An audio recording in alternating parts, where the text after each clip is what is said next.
नमस्कार जय जगन्नाथ मो चैनल ओडिशा कुकबुक रे आपण मानक बहुत बहुत स्वागत। आज चलतु बनइबा आलू मशरूम टिक्की। तो से मुझे आलू गुड़िकर चोपा छड़े धोई देची। बर्तमान ताको ग्रेटर साहाय्य सब जाक ग्रेट करनेली। ग्रेट करनेला आपको 4-5 थर भल पानी रे धोई नेबी। धोई नेला मुझे गोटे स्टेनर साहाय्य छाणी देची। बर्तमान गोटे कंसारे किछि पानी नेकी मुझे आलू को पकेकी सिझेवाई बसईदेवी गैस रे। बर्तमान मुझे सिझेदेवी अधिक सिझबनी जस्ट टिके सिझा दरकार। बर्तमान ये रखी काटिकी आम बंधाकोबी कैप्सिकम पियाज छतु भी आगु भाजिकी रखीदे। बर्तमान कड़े बसईकी तेल पकईनेली। तेल गरम है जीरा आउे जो पियाज काटिकी रखी स्क्वायर साइज ताको पकई भाजी नौ। पियाज टिके होगला अल्प टिके पियाज आमर भाजी होगला मुझे देदेली अदा रसुण पेस्ट।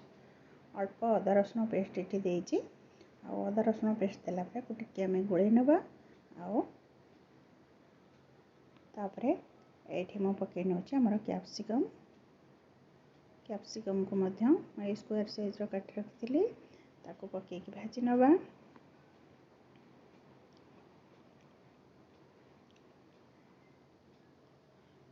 बर्तमान बंधाकोबी को ऐड करदेली। आलू एपटे आमर घोड़े देती सिझापी बसई। बर्तमान देखा आलूटा होती कि नहीं। बर्तमान हाथ रे ताको देखा आलूटा टिके सिझब अल्प अधिक भी सिझेबेनी। तो बर्तमान ये पकई नौ आमर लुण हलदी गुंड करी पाउडर टिके देची। मीट मसला चाहिए दे पारे और काश्मीरी चिल्ली सब ये देकी आपको गोले नवा।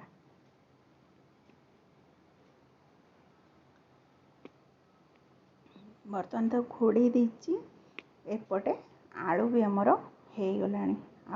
आलू को सिझा दरकार नहीं। बर्तमान मुझे स्टेनर साहाय्य छाणी दौची। छाणिकी आपको ठंडा हाँवाई छाड़ दौची। बर्तमान एपटे देखा आमर स्टफिंगटा एटा टिके सिझा दरकार बंधाकोबीटा।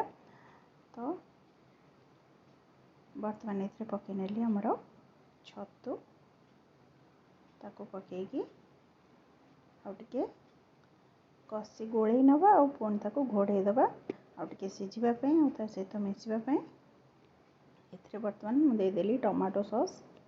आवश्यक मुताबक टमाटो सॉस देती। आपण पाखे चिल्ली सॉस थी चिल्ली सॉस देवे। तो मु केवल टमाटो सॉस ये देती। बर्तमान आपको टिके घोड़े नवा। एबे देखंतु आमर स्टफिंगटा पूरा हो गला।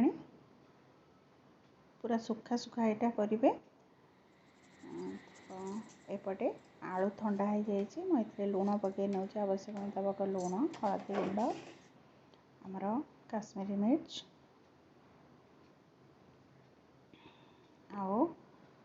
बर्तमान ये पकई नेली टिके जीरा गुंड चाट मसला आपको भलसे गोलेकी मिसई दूची। मिसी गला देखु मिसई देला ये बर्तमान मुझे देदे कॉर्नफ्लोर आउ बेसन। जी कॉर्नफ्लोर देवे से बेसन देवे। बेसनटा बाइंडिंग पे आमर भल। तो से बेसन दबा निहाती दरकार। मुझे बेसनटा पकेबार वीडियो सेटा करिनी। तो आपण बेसन निश्चय ऐड करेंगे। कॉर्नफ्लोर जी देवे बेसन से देवे। तो बर्तमान आमर ये टाइप मिसई नहीं मु बेसन भी ऐड करी किंतु सेटा वीडियो करने को मोर मन ना। तो ये गैस रे तावा बसैकी से तेल पकई नेली। बर्तमान आलू को ये टाइप हाथ रे रखिकी आम ता मझे स्टफिंग देदबा। स्टफिंग देकी देखंतु एटा पिला माने भी खाइबा को बहुत पसंद करेंगे।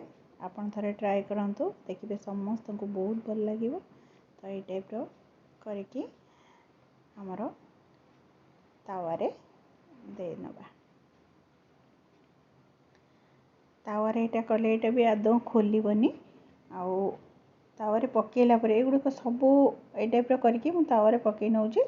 କିନ୍ତୁ ତାକୁ ସାଙ୍ଗେ ସାଙ୍ଗେ ଲେଉଟେଇବେନି, ଟିକେ ତଳଟା ହେଇଗଲା ପରେ ଲେଉଟେଇବେ। ଦେଖନ୍ତୁ ଆଦୌ ବି ଫିଟୁନି, ଭାଙ୍ଗୁନି, ତ ବଢ଼ିଆ ସେ ହେଉଛି। ତ ଏଇ ଟାଇପ୍ର ଆପଣମାନେ କରିବେ। ଆକୁ ବନେଇକି ପିଲାମାନଙ୍କୁ ଦିଅନ୍ତୁ, ଟିଫିନ୍ରେ ବି ଦେଇପାରିବେ। ପିଲାମାନେ ଖାଇବାକୁ ଆକୁ ବହୁତ ପସନ୍ଦ କରିବେ। ଦେଖନ୍ତୁ ଏ ଟାଇପ୍ର ଲେଉଟେଇକି ଦୁଇ ସାଇଡ଼୍ ଭଲସେ ସେକି ନେବେ। ସେକି ନେଲା ପରେ ତାକୁ ଟିକେ ଆମେ ଆମର ପଟାଟୋ ମ୍ୟାକ୍ସର ସାହାଯ୍ୟରେ ଟିକେ ପ୍ରେସ୍ କରି ନେବା। ମୁଁ ଏମିତି ଗୋଟେ ଆଳୁ ଟିକି ଖାଇଥିଲି ବାହାରେ, କିନ୍ତୁ ସେ ପନିର ଟିକି, କିନ୍ତୁ ସେ କହିଲେ ପନିର ଟିକି, କିନ୍ତୁ ସେଥିରେ ପନିର ଆଦୌ ହିଁ ନଥିଲା।